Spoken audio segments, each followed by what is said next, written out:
স্বাগত ডিবিসি সংবাদে আপনাদের সাথে আছি রেদওয়ান আহমেদ। দুর্নীতি দমন কমিশনের সদ্য সাবেক কমিশনার জহুরুল হকের দেশ ত্যাগে নিষেধাজ্ঞা দিয়েছে স্বরাষ্ট্র মন্ত্রণালয়।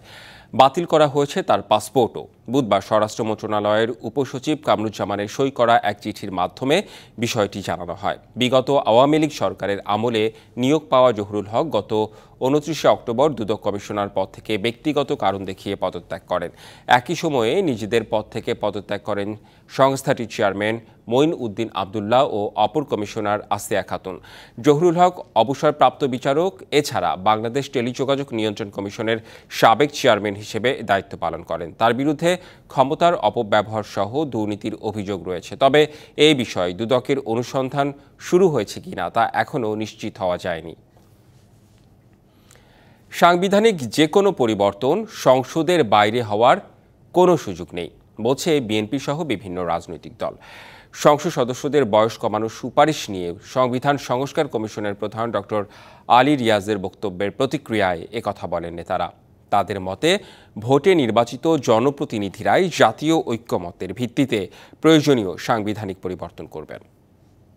সংসদে তরুণদের প্রতিনিধিত্ব বাড়ানো দরকার। সংসদ সদস্য হতে বয়স নির্ধারিত হয়েছে, আমরা মনে করি যে এটা আসলে কমানো দরকার। সংসদে তরুণ নেতৃত্ব বাড়াতে বয়সসীমা শিথিল করার এমন প্রস্তাবের কথা জানান সংবিধান সংস্কার কমিশনের প্রধান আলী রিয়াজ। এরপরই নানা আলোচনা সমালোচনা শুরু হয়েছে রাজনৈতিক দলগুলোর মধ্যে। নির্বাচনের তারিখ এবং দিনক্ষণ সম্পর্কে সরকারের ঘোষণাটা সুস্পষ্ট হওয়া উচিত। যেভাবে উনি একটা বলেছেন, ওনার প্রেস সেক্রেটারি যেভাবে বলেছেন, এটা পরিষ্কার হয়নি, সুস্পষ্ট হয়নি। এই জন্য নির্বাচনের দিনক্ষণ সম্পর্কে সরকারের রোডম্যাপটা, আইডিয়াটা পরিষ্কার করা উচিত। তবে এই বিষয়ে রাজনৈতিক দলগুলোর সঙ্গে সরকারের কোনো আলোচনা হয়নি বলে জানায় বিপ্লবী ওয়ার্কার্স পার্টি। গুরুত্বপূর্ণ রাজনৈতিক ইস্যু নিয়ে আসলে সিরিয়াস কোনো আলোচনা এখনো পর্যন্ত সরকারের সাথে রাজনৈতিক দলগুলো নেই। তারা চিন্তা করতে পারেন, কিছু প্রস্তাবনাও তারা হাজির করতে পারেন, বা আমার বিভিন্ন ক্ষেত্রে ধরুন সংবিধান কমিশন বা নির্বাচন সংস্কার সংক্রান্ত যে কমিশন, বিভিন্ন কমিশন তার রিপোর্টও তারা হাজির করতে পারেন, কিন্তু সিদ্ধান্ত নেবার তো এককভাবে সিদ্ধান্ত নেবার কোনো সুযোগ নেই। আর বিএনপি বলছে সাংবিধানিক পরিবর্তন সংসদের বাইরে হওয়ার সুযোগ নেই। যুদ্ধ করেছি গণতন্ত্রের জন্য, যুদ্ধ করেছি বাংলাদেশের মানুষের মালিকানার জন্য। তাদের মতামতের পরিপ্রেক্ষিতে সংসদ হবে, সরকার হবে, যারা তাদের কাছে দায়বদ্ধ থাকবে। জনগণের নির্বাচিত সংসদের মাধ্যমে যে সাংবিধানিক পরিবর্তন হতে হবে, এর বাইরে হওয়ার কোনো সুযোগ নেই। সংবিধানের 66 অনুচ্ছেদ অনুযায়ী জাতীয় সংসদ সদস্য হতে হলে বাংলাদেশের নাগরিক ও বয়স 25-এর ঊর্ধ্বে হতে হবে। উন্নত চিকিৎসার জন্য জানুয়ারি মাসের প্রথমার্ধে লন্ডন যাচ্ছে বিএনপি চেয়ারপারসন বেগম খালেদা জিয়া। ডিবিসি নিউজকে টেলিফোনে এ তথ্য নিশ্চিত করেছেন তার ব্যক্তিগত চিকিৎসক ও দলের স্থায়ী কমিটির সদস্য ডাক্তার HRM জাহিদ হোসেন। তবে তিনি ঠিক কবে যাচ্ছেন সেই দিনক্ষণ এখনও ঠিক হয়নি বলেও জানান তিনি। অবশেষে উন্নত চিকিৎসার জন্য দেশের বাইরে যাওয়ার বিমানে উঠতে যাচ্ছেন বিএনপি চেয়ারপারসন বেগম খালেদা জিয়া। তার শারীরিক অবস্থা ঠিক থাকলে জানুয়ারির প্রথমেই যাবেন লন্ডনে। শুধু বিএনপি নয়, আমি এটাই বলেছি যে প্রত্যেকটা প্রবাসী ওনার জন্য অপেক্ষায়, এবং উনি আসলে আমরা একটা বিশ্বাস করি আমরা যে এই যে দ্বিতীয় স্বাধীনতা, দ্বিতীয় বিজয়, এটা আমাদের জন্য, যুক্তরাজ্য বিএনপির জন্য আরেকটা বিজয় হবে, আমাদের মাঝখানে আসবে। যদিও তিনি কবে যাচ্ছেন তা এখনো ঠিক হয়নি বলে জানিয়েছেন তার ব্যক্তিগত চিকিৎসক ও দলের স্থায়ী কমিটির সদস্য ডাক্তার জাহিদ হোসেন। মেডিকেল বোর্ডের পরামর্শক্রমে ইনশাআল্লাহ জানুয়ারির প্রথমার্ধে ইউকেতে নিয়ে যাওয়ার প্রস্তুতি চলছে। যদিও ওনার যাত্রার সঠিক তারিখ এখন পর্যন্ত নির্ধারিত হয় নাই, যথাসময়ে সেটি আপনাদেরকে জানিয়ে দেওয়া হবে।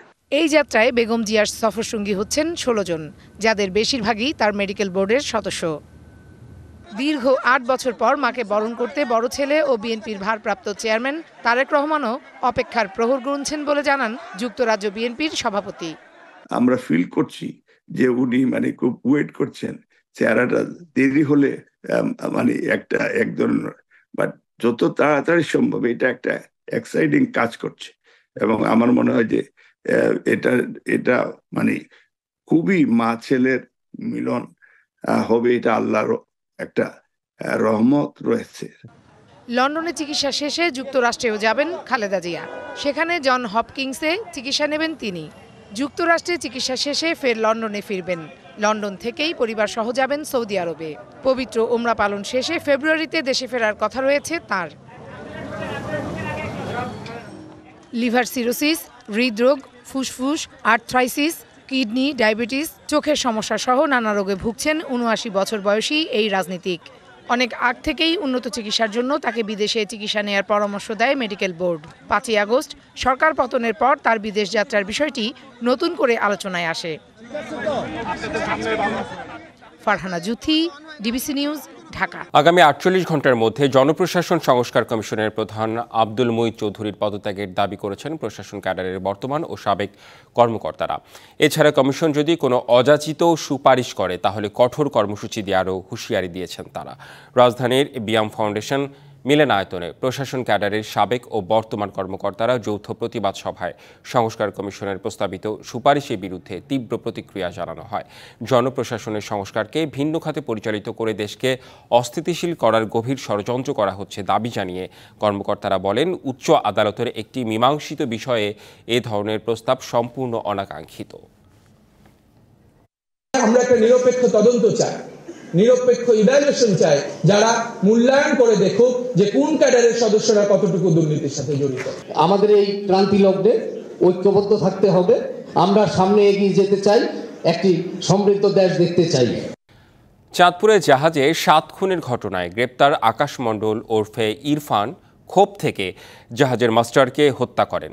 পরে তথ্য ফাঁসের ভয়ে বাকি ৬ জনকে হত্যা করেন। তিনি একাই এই ঘটনার সঙ্গে যুক্ত। তাকে গ্রেপ্তারের পর দুপুরে এক সংবাদ ব্রিফিংয়ে র্যাবের পক্ষ থেকে এসব তথ্য জানানো হয়। এদিকে ইরফানের ৭ দিনের রিমান্ড মঞ্জুর করেছে চাঁদপুর জুডিশিয়াল ম্যাজিস্ট্রেট আদালত।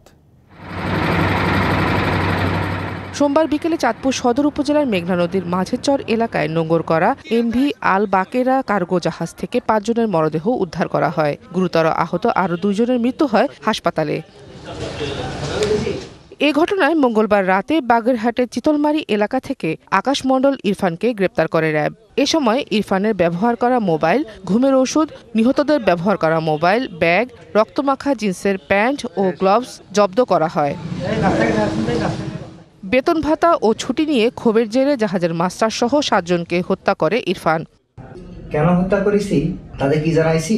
এই যে আপনাদের মাস্টার ড্রাইভার এই যে আমাদের সাথে ঠকাচ্ছে, দুর্নীতি করতেছে, খারাপ ব্যবহার করতেছে, গালাগালি করতেছে, বকাচকা করতেছে, গাদা মতো খাটাচ্ছে, তাই কোনো প্রতিবাদ আপনারা করতেছেন না। তা তারা আমার বলে কি সব জায়গায় একরকমই, তারা আমাদের বলে কি প্রতিবাদ করলে নামা দেবে, নামা দিয়ে এত মগের মূল্য বলেই নামা দেওয়া হয়ে গেল। আমি বাদে ৮ জন, তাদের গমের বড়ি খাওয়াইছি আমি, বাদে ওই তরকারির মধ্যে মিশিয়ে গমের বড়ি খাওয়াই। আমি চাইনিজ কুরোল ছিল মাস্টারের কেবিনে, চাইনিজ কুরোল দিয়ে আমি সবাই এক এক করে হত্যা করেছি। প্রাথমিক জিজ্ঞাসাবাদে র্যাবের কাছে স্বীকার করেছে অভিযুক্ত। জাহাজের কর্মচারীদের সাথে জাহাজের মাস্টারের আচরণ শোভনীয় ছিল না। এই বিষয়টি গ্রেফতারকৃত আসামির মধ্যে একটি ক্ষোভের সৃষ্টি করে এবং এই ক্ষোভ থেকে মূলত পরিকল্পনা করে চেতনানাশক ওষুধ মিশিয়ে মাস্টারকে হত্যা করার উদ্দেশ্যেই মূলত সে প্রথমে মাস্টারকে হত্যা করে। মঙ্গলবার হাইমচর থানায় হত্যা ও ডাকাতির অভিযোগে অজ্ঞাতনামা ব্যক্তিদের আসামি করে মামলা করেন জাহাজটির মালিক মাহবুব মোর্শেদ। DBC news desk. চাঁদপুরে জাহাজে ৭ খুনের ঘটনা দ্রুত সুরাহা হবে বলে আশ্বাস দিয়েছেন স্বরাষ্ট্র উপদেষ্টা অবসরপ্রাপ্ত লেফটেন্যান্ট জেনারেল জাহাঙ্গীর আলম চৌধুরী। তিনি বলেন, যারা খুন হয়েছেন সবার মোবাইল উদ্ধার করা হয়েছে। সন্ধ্যায় বড়দিনের শুভেচ্ছা জানাতে কাকরাইল গির্জা পরিদর্শনে আসলে সাংবাদিকদের প্রশ্নের জবাবে তিনি একথা জানান। যে এই কাজটা করছে তাকে কিন্তু আমরা আইনের আওতায় নিয়ে আসবো। চাঁদপুরে ঘটনাটা আপনারাও জানেন, এটা তো আমাদের একজনকে অ্যারেস্ট করা হয়েছে, ওদের সবার মোবাইলগুলো কিন্তু পাওয়া গেছে, ও কিন্তু নিজে স্বীকারোক্তিও দিয়েছে। এরপরে আইনের আওতায় তো তারা আনা হয়েছে এবং তার বিচার হবে। এখন দেখবেন ডিবিসি নিউজের ধারাবাহিক প্রতিবেদন দুর্নীতি যাদের নীতি।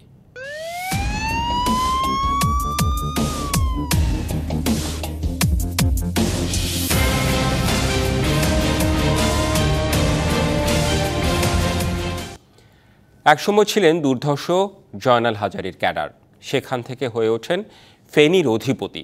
প্রায় শূন্য থেকে হাজার কোটি টাকার মালিক বনে যান আওয়ামী লীগের এমপি নিজামুদ্দিন হাজারী।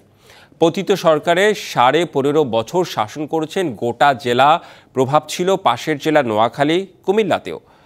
বালুমহল থেকে সীমান্তের অবৈধ কারবার কি ছিল না নিজাম হাজারীর কবজায়। আওয়ামী লীগ সরকারের পতনের পর তাসের ঘরের মতো ভেঙে পড়ে হাজারী সাম্রাজ্য।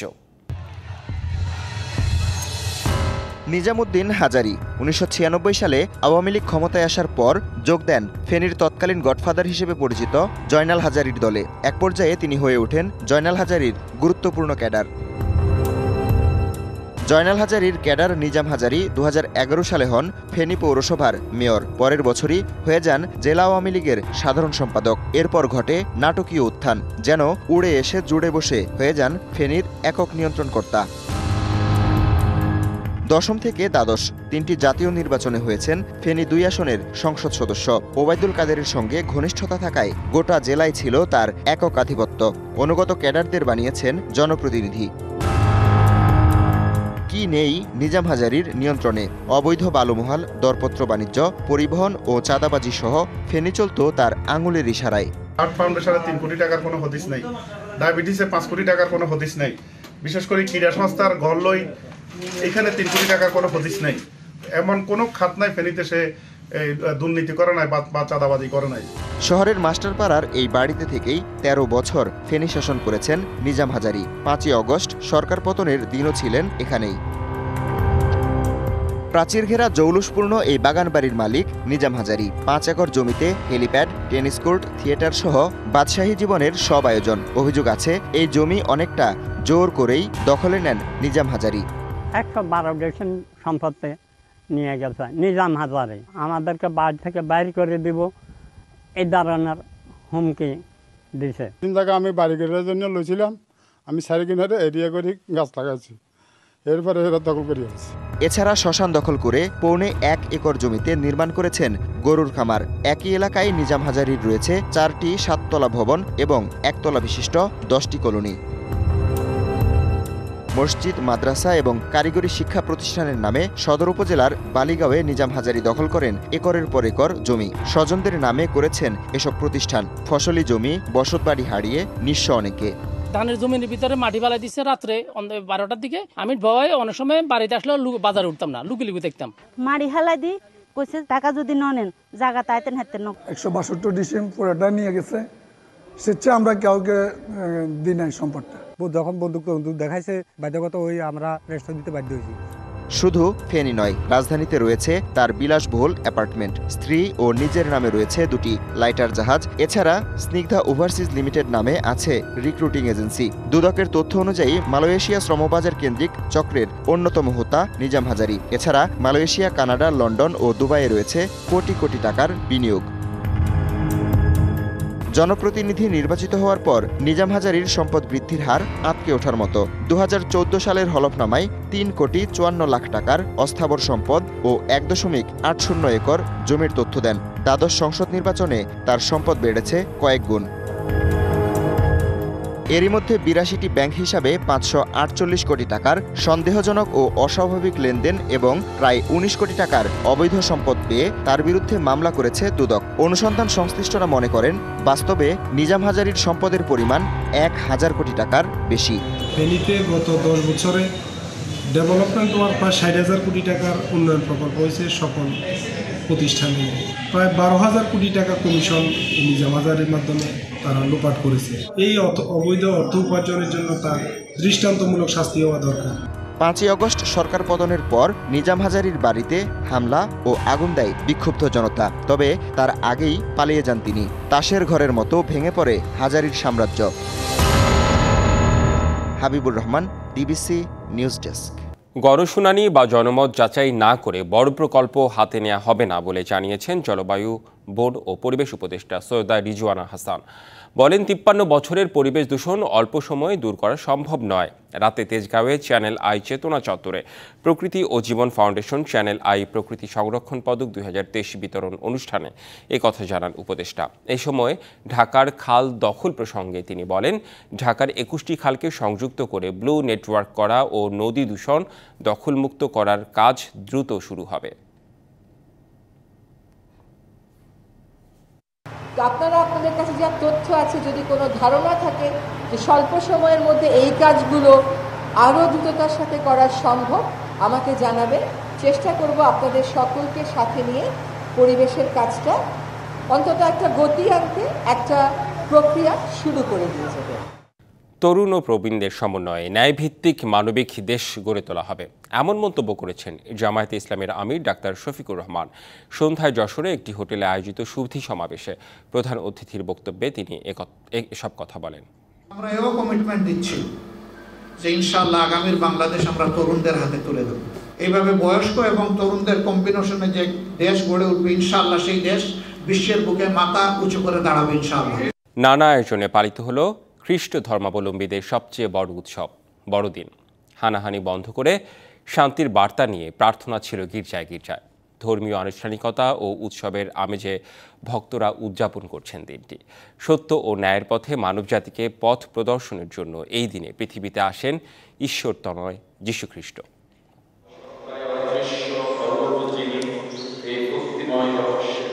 মানব মনে করুণা, ন্যায় ও কল্যাণের আলোকশিখা প্রজ্বলিত করতে 2024 বছর আগে এই দিনে কুমারী মেরির কোল আলো করে পৃথিবীতে আসেন যীশু খ্রিস্ট। বর্তমান ফিলিস্তিনের বেথলহেমে জন্ম খ্রিস্ট ধর্মের প্রবর্তক যীশু ঈশ্বরের পুত্র বলে বিশ্বাস করে খ্রিস্ট ধর্মাবলম্বীরা। বিশ্বের সাথে বাংলাদেশের খ্রিস্ট ধর্মের অনুসারীরা দিনটি পালন করছেন ভালোবাসা ও উৎসবের আমেজে। সকালে প্রার্থনা সঙ্গীতের মধ্য দিয়ে শুরু হয় বড়দিনের আনুষ্ঠানিকতা। গির্জায় গির্জায় ধ্বনিত হয় শান্তির বার্তা। ভ্রাতৃত্ব, ঐক্য ও সম্প্রীতি প্রতিষ্ঠাই বড়দিনের সত্যিকারের মহত্ব বলে উল্লেখ করা হয়। এই অশান্ত পৃথিবীতেই আমরা বিশ্বাস করি যে প্রভু যীশু খ্রিস্ট শান্তি দিতে এসেছেন। আমরা আজকে কিন্তু বড়দিনের এই খ্রিস্ট জাগে এই বিষয়েই প্রার্থনা করেছি ঈশ্বরের কাছে, যেন আমাদের বিশ্ব নেতৃবৃন্দের মধ্যে যেন সেই শান্তির ভাব, সদিচ্ছা জাগ্রত হয় এবং তারা যেন আলোচনার মধ্য দিয়ে, সংলাপের মধ্য দিয়ে, এই সহনশীলতার মধ্য দিয়ে এই বিশ্বের অশান্ত অবস্থা থেকে মুক্তি লাভ করতে পারেন। রাজধানীতে ভোর থেকে ভক্তরা সমবেত হতে থাকেন গির্জাগুলোতে। তাদের কণ্ঠে ছিল আনন্দ আর সৌহার্দ্যের বার্তা। যিশুর কাছে চাবো যে আজকের দিনটা আমরা যেন খুশিতে কাটাইতে পারি, এই নতুন বছরও যেন আমরা অনেক ভালোভাবেই করতে পারি, বাবা মারা যেমন খুশি লাইফে থাকতে পারে, কোনো কষ্ট যেন না থাকে। সকল দেশ, সকল মানুষ যেন একসাথে একমত হয়ে একটি কনক্লুশন আসতে পারে। সবার ঘরে ঘরে শান্তির বার্তা পৌঁছে যাক এবং সবাই সুখে শান্তিতে কাটাক। দ্বন্দ্ব বিবাদ যেন না হয় কারোর মধ্যে, এটাই চাবো। শান্তি, সবাই যেন একইভাবে মেরি ক্রিসমাস করে সবাই যেন একত্রতা বোধ করে। বড়দিন মহামিলনের দিন, ঈশ্বরের সঙ্গে মানুষের এবং মানুষে মানুষে ভ্রাতৃত্ব, মিলন এবং শান্তি প্রতিষ্ঠার দিন। কিন্তু পরিতাপের বিষয়, যীশু খ্রিস্টের জন্মস্থান মধ্যপ্রাচ্যে চলছে বিরামহীন যুদ্ধ। তবে আজকের এই বিশেষ দিনে বিশ্বর ধ্বংস সব থামিয়ে দিয়ে শান্তি, ক্ষমা, মানবতা আর ভালোবাসা প্রতিষ্ঠার প্রার্থনায় মিলিত হয়েছে তার ভক্তরা। আফরিন আনোয়ার, ডিবিসি নিউজ, হলি রোজারি চার্চ, তেজগাঁ, ঢাকা। সংবাদ এই ছিল এখনকার মতো। ডিবিসি নিউজের সংবাদগুলো পড়তে ভিজিট করুন dbcnews.tv আর ভিজিট করুন ডিবিসি নিউজের ফেসবুক পেজ এবং ইউটিউব চ্যানেল। সঙ্গেই থাকুন।